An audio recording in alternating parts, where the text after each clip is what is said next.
është një mesazh në minimumin e të pranueshmes, për mendimin tim, dhe në minimumin e reagimit të asaj që mund të jetë festa ose gëzimi ose reagimet që mund të kenë lider politik dhe që i patëm faktikisht që nga presidenti i Republikës Shqipëri, Rama etj.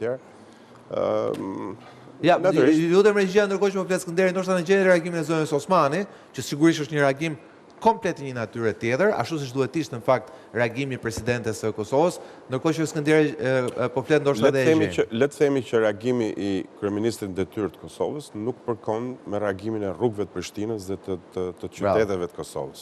Që u ndezën si Tirana, si Shkodra, si Vlora. Ishte shumë më i përmbajtur se sa qytetarët që ai qeveris dhe që janë dhe një masë të madhe, jo të vogël, janë dhe votues të vetët, normalisht. Pra, Albin Kurti natyrisht që ka pasur një reagim i cili ka brenda, mendoj unë, kjo është një supozim, po që unë e lexojnë ato rreshta, ka pasur një lloj rezervimi, një lloj një ftohtësie dhe një lloj distance që ai ka vendosur me Shqipërinë edhe në planet tjera. Po pse se të ndeshja e Tiranës sa ishte në stadium?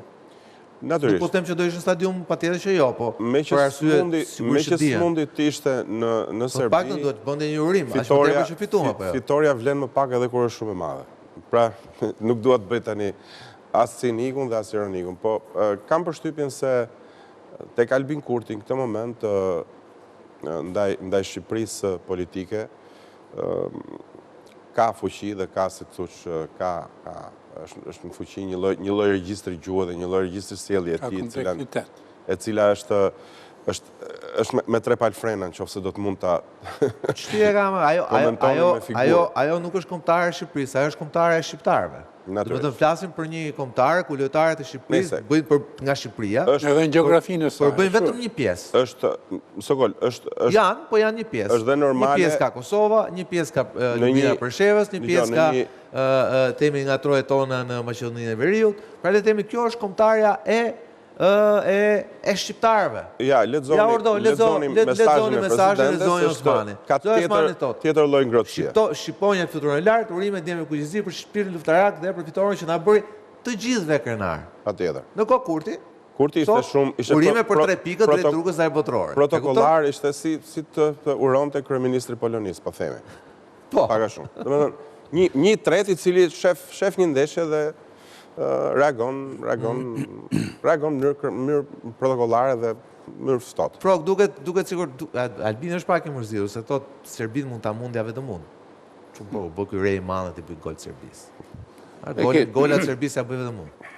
Ke gjetur thelbin e asaj çfarë ka në portretin psikologjik Kurti. Domethënë kjo është një frazë, në fakt, kjo është një urim që dëshmon se ai vetë personalisht tashmë është i lodhur edhe me urrëtitjen e Shqipërisë.